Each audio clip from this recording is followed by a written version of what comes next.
So, today I am bringing you guys part 4 of 10 used cars you should never buy. Now, if you have not seen the first 3 parts of this series, they'll all be linked down below in the pinned comment and in the description of this video. I highly suggest you guys check those out as well. I want to mention the disclaimer again before I start this video that not every car will have every problem that I mention, and it might also have more problems that I don't mention, and it might not even have any problems at all. So when I say that X car is bad, I don't mean that every single model and VIN number of X car will have these exact problems, no more, no less. So please take everything that I say with a grain of salt. So yeah guys, let's go ahead and get started. First up on the list is the mid-2000s Mazda Tribute. This Mazda and Ford collaboration was mostly known for its complete transmission failures.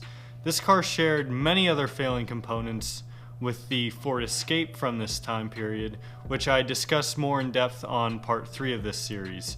Owners of the Tribute also complained about weak and easily rusting bodies. Number 2 on the list is the early 2000s Pontiac Grand Am. Most problems related to the Grand Am were due to the engine and electrical system. To start, the engine would often not start or refuse to turn over for a multitude of different reasons. Leaking coolant was also an issue to go along with an easily cracking intake manifold and gaskets.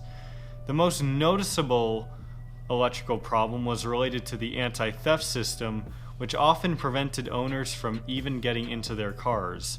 Like it wouldn't recognize the key or whatever. Must be very, very frustrating to deal with. Number 3 on the list is the mid-2000s Dodge Neon. While doing research on the Neon, I couldn't find many significant issues that owners had with the car compared to other vehicles on this list. However, the amount of comments I received roasting this car and complaining about all of its problems were pretty absurd. So I did discover a few issues with it. One major thing was that the engine was prone to misfiring, and that could be a result of bad coil packs or a bunch of other things. The transmission for the most part was actually pretty good, especially the automatic, but some owners were often bothered by rough shifts and failures here and there. Number 4 on the list is the early and mid-2000s Saturn Vue. The most notable problem with the Vue was transmission related, which caused many owners headaches. Transmission failures were common across all model years and usually cost owners at least a couple $1,000s to fix or replace. The engine would also sometimes cut out while driving, which could have caused even more problems, and it could have also been caused by many different things. Number 5 on the list is the late 1990s and early 2000s Ford Windstar. Once again, automatic transmission problems are the reason why another car makes this list. It just goes to show how bad many automatic transmissions were from that general time period of the 90s and early 2000s. So the Ford Windstar commonly succumbed to a failed transmission, sometimes at much lower mileage than you would expect a transmission to fail, if you would ever expect a transmission to fail, if that makes sense.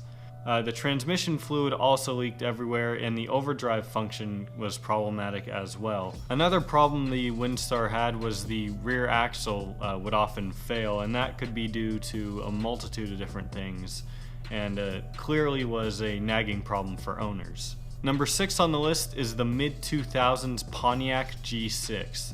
The G6 most commonly had problems regarding the steering system.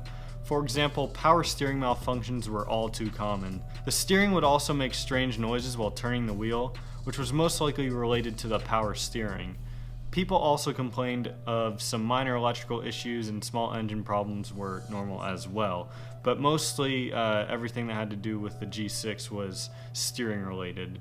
Number 7 on the list is the mid-2000s Hyundai Santa Fe.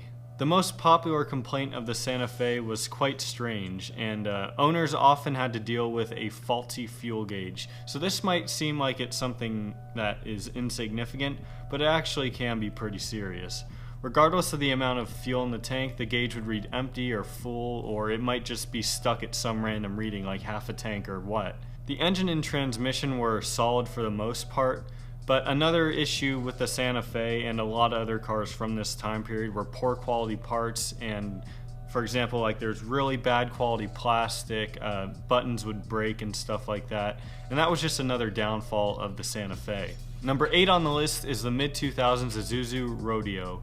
The Rodeo is a much less common vehicle than most of the others on this list. However, it's still a vehicle that I would advise that you stay away from. Owners complained of complete engine failure, which was obviously caused by a bunch of different reasons, and it varied case to case from what I read. The car also stalled occasionally when owners put it into drive and would sometimes have cooling issues too, so overheating could have also led to those engine failures. Number 9 on the list is the Chevrolet Prizm. The Prizm was an economy car that Chevrolet introduced to their lineup in the late 90s, and during its short production run of 5 years, it faced a host of engine problems.